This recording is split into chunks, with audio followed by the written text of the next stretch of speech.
Change your heart, change your life, change the planet. Hey everybody, it's Tim Van Orden, and it has been a very long time since I've made a reading list video. So I'm going to try to catch up and go back and show you my October reading list. I read 15 books in the month of October, some really good stuff in there. So come on over to the whiteboard and I'll show you what I read. Not only was October one of my biggest reading months of all time, but it's also got the highest number of recommended books, which are 3 stars and above. I've got 10 books in October that are 3 stars and 1 4-star book. So that's 11 books that I recommend you go out and read. And a 4-star book is a book that I definitely recommend you read. I've also got 2 2-star books in there, which are books that I don't recommend you read. And for the first time ever, I've given 1-star ratings, and I did it twice. I've got 2 1-star books, which are books that not only do I not recommend you read, but these books will confuse you and send you in the wrong direction. So please, whatever you do, don't read these books. All right, let's get into it. I started out the month of October with Take the Stairs by Rory Vaden, and I'm giving this book 3 stars. It's about the practice and power of effort, which, as many of you know who watch my videos, I'm a huge fan of effort. And this book could be summed up nicely in this quote: "The ability to take action, regardless of your emotional state, physical state, or financial state, that's what success is. It's about doing the hardest things as soon as possible so you can get to whatever you want in life as soon as possible." And Rory does a really good job of making a case for this. He outlines the obstacles to effort and offers some really good tools to help you get engaged. So I recommend this book. A lot of good stuff in there that I agree with. Next, I listened to Stress in Your Body, which is part of the Great Courses. And this was a lecture series delivered by Dr. Robert Sapolsky at Stanford, who is arguably the most famous professor at Stanford, with Kelly McGonigal probably coming in a close second. And I'm going to give this book or lecture series, whatever you want to call it, 3 stars. Really, really good stuff in there. It's much like you would hear if you were taking a course at Stanford. And I love these lecture series because they're packed with information. You don't get a ton of stories or filler like you would get listening to a book. In these lecture series, they're very, very densely packed with useful information. And this particular series goes into great detail of describing the physiology of stress. Why do we have a stress response? What are the key organs, brain regions, hormones, and neurotransmitters that create it and modulate the stress response? What are the positive and negative effects that stress has on the body? And how can you effectively reduce stress? I think this is all very, very useful information that you can apply to your life and your health. Here's a quote from the book about stress and the immune system. "When hit repeatedly with stress, your immune defenses are often impaired, resulting in more frequent, prolonged, or severe cases of disease, ranging from hepatitis to the common cold." So this is a long series to listen to. There are 24 lectures that are 30 minutes each, but it's well worth the listen. 3 stars. The next book I read was Simple Rules: How to Thrive in a Complex World by Donald Sull. I'm giving this book 3 stars. He really nails it in some points, and the tools that he outlines are really, really effective, but he goes on a little too long at some points, and I lost interest. But there's definitely gems in this book. I think it's an important read because we live in an increasingly complex world, and it's really easy to get lost in the sea of data, opportunities, choices that we interact with on a daily basis. And this causes us to forget about the simple foundations of life. And this book presents these set of simple rules, which I think are quite effective in getting you back to basics and to what really matters. And I found these tools rather useful. Here's a quote from the book that I think highlights the value of simplicity when moving towards a goal. Quote, "When asked why they quit, lapsed dieters cited complexity as the single most important reason for giving up. Simplicity is even more important when people are tired, stressed, or otherwise cognitively impaired." End quote. So in other words, complexity leads to failure. If you're going to move towards a goal, if you're going to make a big change in your life, you want it to be simple. The more complex it is, the more that you try to cognitively control, the less likely you are to succeed. So give this book a big thumbs up, 3 stars. It's one you should definitely check out at some point. My next listen was Fail, Fail Again, Fail Better by Pema Chodron, who's one of my favorite authors. I'm giving this one 3 stars. Not because there's not a lot of great content, but because it's not a book. It's a commencement speech that Pema gave at Naropa University. So there's a lot of anecdote mixed with the gems. I've been a big fan of Pema's work for over the past 20 years, and she never disappoints. In this particular speech, she addresses the importance of failure in the process of learning and growth. She says that failure reveals where we are inappropriately certain, and if we repeatedly investigate the information that shows up in those so-called failed moments, this is going to lead to a greater understanding and will give us a sense of calm in the face of future uncertainty. Here's a quote from the speech. "Courage is not about heroic acts. Courage is the willingness to stay with your uncomfortable emotions. This can often lead to heroic acts, but if there is no discomfort in the act that you're taking, then it's not heroic." There's a lot of wisdom packed into just an hour and 46 minutes, so I recommend you check this one out. Next up is Hardwiring Happiness by Rick Hanson, PhD. Giving this book 3 stars. Rick Hanson is a psychologist who incorporates meditation and teachings from the wisdom traditions to meld together a very gentle and practical approach to change. I really like his style. In Hardwiring Happiness, he explores the neural hardware of negativity and positivity and outlines some pretty simple practices that you can use to shift your brain to a more positive outlook on life.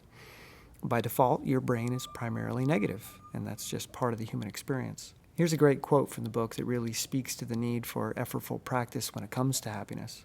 "The brain is good at learning from bad experiences, but bad at learning from good ones. If your mind were a garden, the soil of your brain is more fertile for weeds than it is for flowers."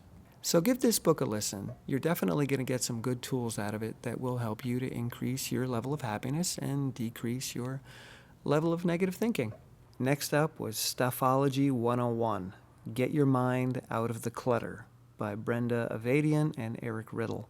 I'm giving this book 2 stars. The title intrigued me, and that's why I got it. I am definitely not a master of organizing things, otherwise known as stuff. So this is something that I'm very curious about and want to learn more about as I struggle in my life with keeping my workplace and home place organized. So I went into this book with a very open mind, ready to soak up some gems. But there really weren't any in this book. It's predominantly a book for people that might not have time to organize their things, or maybe hadn't even considered that you could organize your things. But if you're really challenged by organization and you're really challenged by finding a place for everything and understanding how to create an environment that doesn't continually build clutter, this book really doesn't have a whole lot to offer. Not a bad book, but if somebody gives it to you, go ahead, read it, but don't pay for it. It's not worth it. Next up is Beyond Religion by the Dalai Lama. This is my only 4-star book this month, and I can't recommend it enough. It's a brilliant combination of Buddhist philosophy and modern psychology and neuroscience. Here's a quote that sums up the main point of this book. "Our inner lives are something that we ignore at our own peril, and many of the greatest problems that we face in today's world are the result of such neglect." Boom! Hits it out of the park. This book is really a call to stop seeking external solutions to our problems, which really only serve to divide us, and instead to seek to understand the commonality of the human experience. An approach that I believe, as does the Dalai Lama, has the power to unite us rather than divide us. So please, if you can, read this book. In my opinion, this is the most important work the Dalai Lama has done. My next listen was Beyond Willpower by Alexander Loyd, and I am giving this 1 star because it's beyond comprehension that someone could be so clueless when trying to offer advice to other people. He makes a distinction between your true self and this hard drive virus in your brain, that there is our perfect truth underneath, and then there's all this these lies and these viruses that we need to get rid of and stamp out so that we can find our truth. And his approach totally lacks compassion and an understanding of the mechanics of the human brain. He doesn't understand the adaptive value of negative thinking, why the brain does that, why it's our default setting, and how difficult it is to move beyond this. So, listening to this book, one would come away feeling bad about themselves and possibly even feeling ashamed of having all these negative viruses that have infected your true nature. So I'm not a fan of this book at all, and I do not recommend it. It goes against all the teachings of current neuroscience and psychology, also against a lot of the wisdom traditions. He does not accept what the human brain does. He rails against it. Acceptance is the first step. That's how you move through negativity, by accepting what is. My next listen was The Black Swan by Nassim Taleb. I'm giving this one 3 stars. It is a roller coaster ride.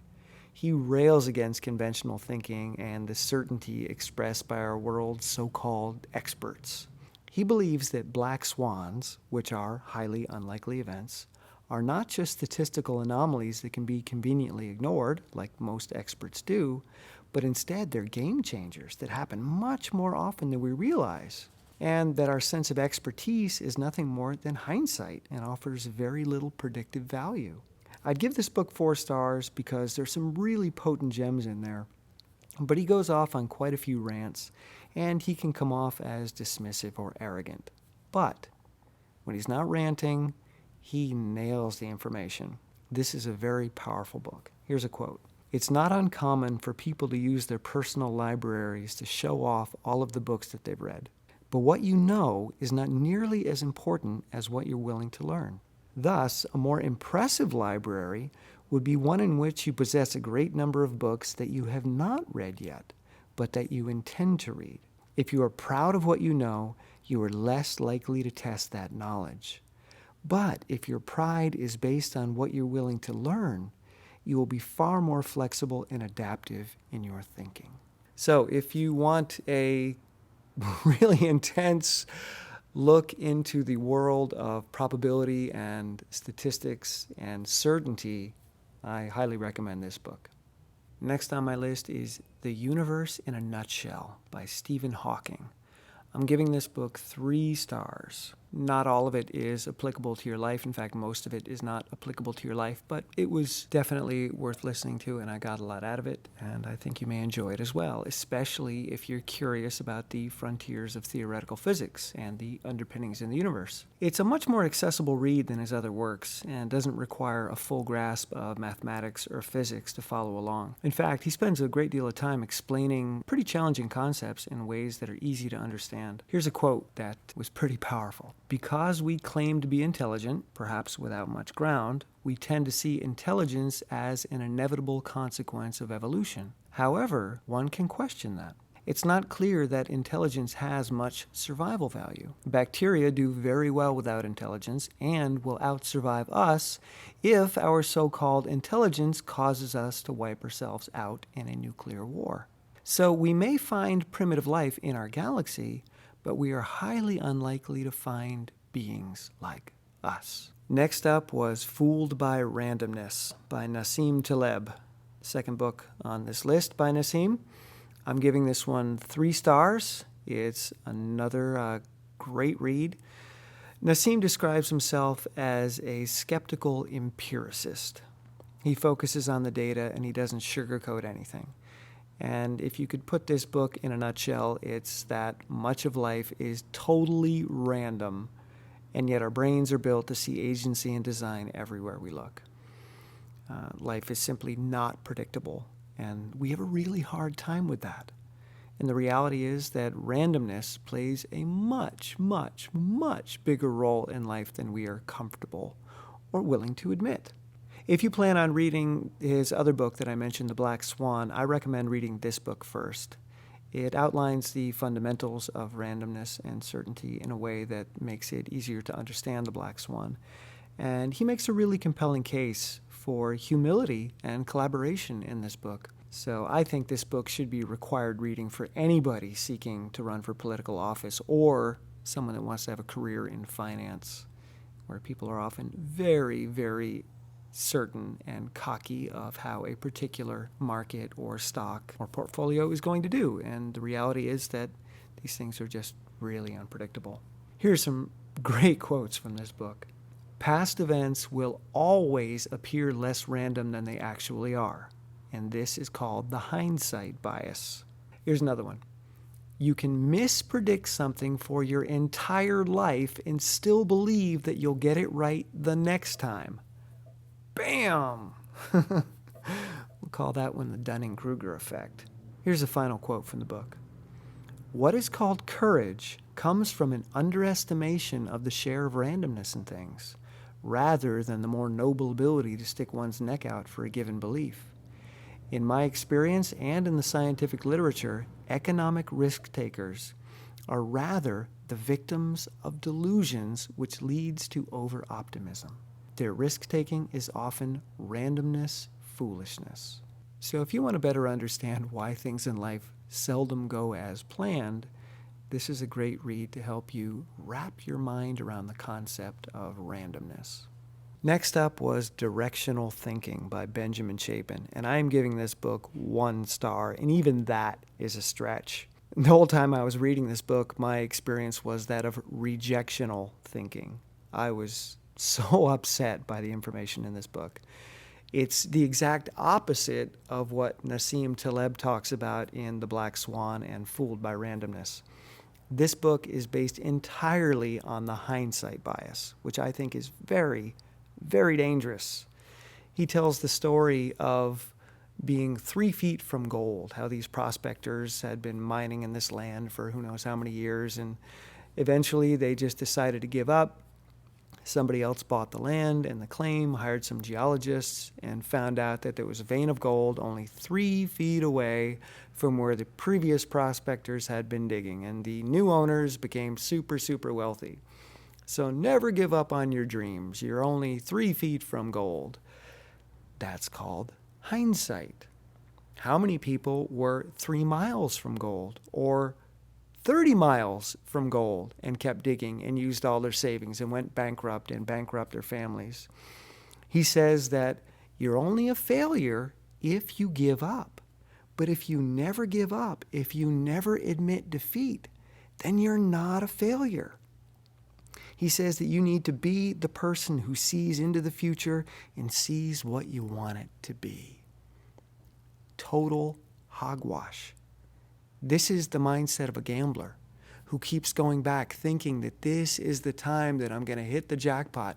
This is the hand. I'm going to win it all back. I'm going to put all my money down, my last few dollars down, because I'm going to get it all back. This is not healthy thinking. And there is a point of diminishing returns when it comes to your goals. If you're not getting data that supports moving forward, you got to walk away. If all the data you're getting is saying, hey, we're not making any progress here, we're not learning anything, we're not making an income from this, we're not helping other people, there really isn't any value. The only thing that's keeping me going is my dream that I could be 3 feet from gold, and if I just keep digging, I'm someday going to get rich. If you're not getting the data that says that there is some progress here, there is some value here, you got to walk away. You got to cut your losses. So I think this is thinking in the wrong direction. And I do not in any way recommend that you read this book. Instead, check out Nassim Taleb's The Black Swan and Fooled by Randomness. And you'll see how dangerous the hindsight bias is, especially when authors use that to try to convince you of the power of some ridiculous self-help maxim. Next up was The Art of Mindful Living by Thich Nhat Hanh. I'm giving this book 3 stars. It's definitely worth the listen. It's short, but it packs a punch. It's only 2.5 hours long, but in that time, this book can really help you shift your perspective and give you some greater insight into challenges that you may be dealing with. Thich Nhat Hanh is a Buddhist monk, so in this book he applies the principles of Buddhist philosophy and practice to improved function of everyday life. There is a strong emphasis on meditation and mindfulness, thus the title, but I think the greatest value of this book is in his ability to describe why mindfulness is the best tool for just about any challenge that you're going to be confronted by. Here's a great quote that sums up the importance of this mindful approach. There is no way to happiness. Happiness is the way. There is no way to peace. Peace is the way. There is no way to love. Love is the way. The final destination is not the arrival point. You are arriving in every moment. Yep, that's definitely something that I try to live by as often as possible, and you get to see in many of my videos. So if you have the time, check out this book. It's definitely worth your while. Next up, I listened to River Out of Eden, A Darwinian View of Life by Richard Dawkins. 3 stars for this read. This is a great book if you simply want to have a better grasp of evolution by natural selection. It's often quite difficult to understand the mechanisms at play and the great timescales involved. And Dawkins does a really wonderful job of presenting these concepts in a language that is, I think, easy to comprehend.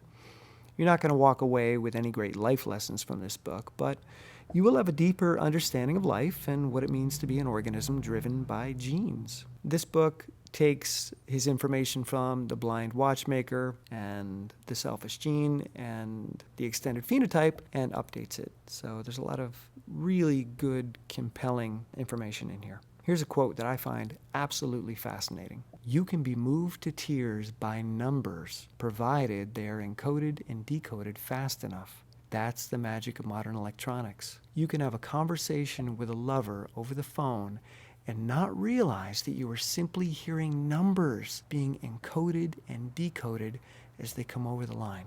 Wow. Never really thought about it that way. That the electronic communication that we are currently engaged in is not real, true, personal communication. It's numbers.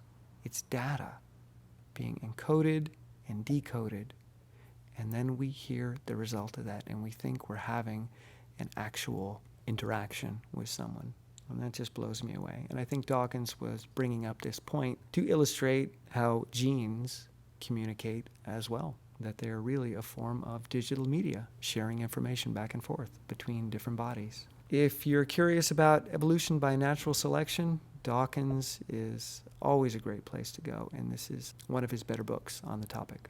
The last book I read in October was The Fifth Agreement by Don Miguel Ruiz. And I'm going to give this book 2 stars. Yep, you heard me, 2 stars. When I read the 4 Agreements back in college, it had a pretty powerful effect on me. But after rereading that book a few years ago, it lost most of its appeal. But I'm always open to new information, so I thought I'd check out his more recent work. And I was quite disappointed in the 5th Agreement. Here are the 4 agreements. Number 1, be impeccable with your word. Number 2, don't take anything personally. Number 3, don't make any assumptions. And number 4, always do your best.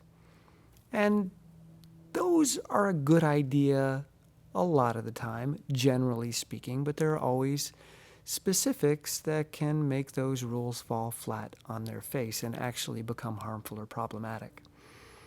The 5th agreement is be skeptical, but learn to listen. Well, I listened to this book with an open mind, and I'm very skeptical of the information presented. So I'm using his rule to critique the book.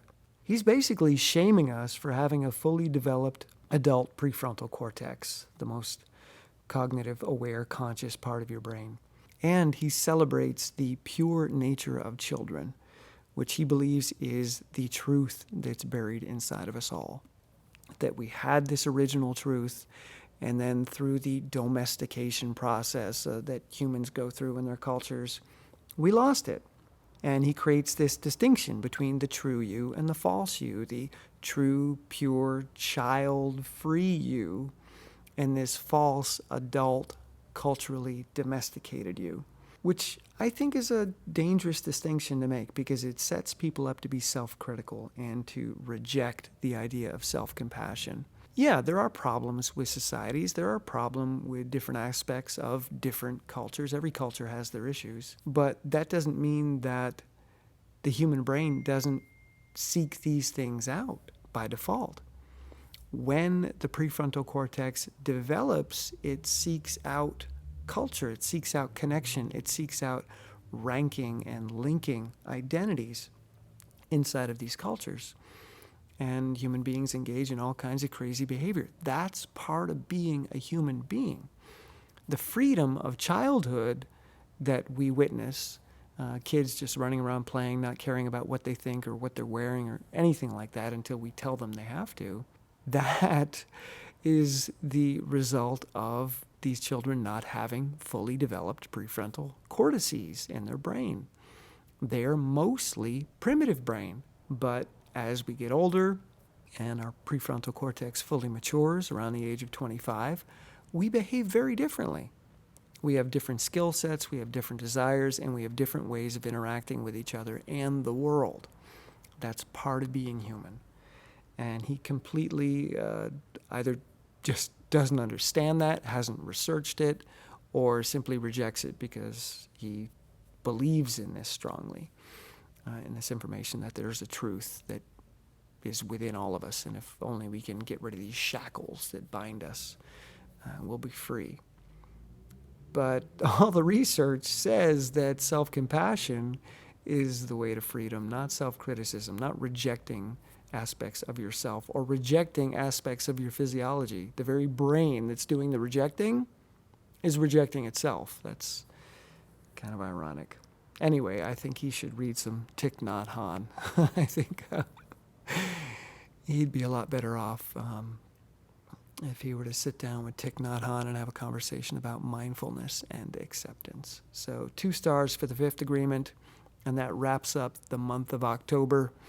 I got plenty more books coming, so tune in. I'll have November's list up shortly. If you want to check out any of these books, you can get them all on Audible. That's where I get the vast majority of my audiobooks. They've got over 180,000 different titles, all kinds of genres, something for everybody. And if you're not already a member, you can sign up for a free 30-day trial by going to audibletrial.com/TVOreads. During that time, you get to download 1 book for free. You get to take advantage of their sales. And if you're not satisfied for whatever reason, you can cancel in that 30 days. So check them out on Audible and sign up for your free membership at audibletrial.com/TVOreads. Hey everybody, it's Tim Van Orden, and it is time for my September reading list. Awesome month of reading. 10 books, 1 5-star book, a couple of 4-star books, off the charts.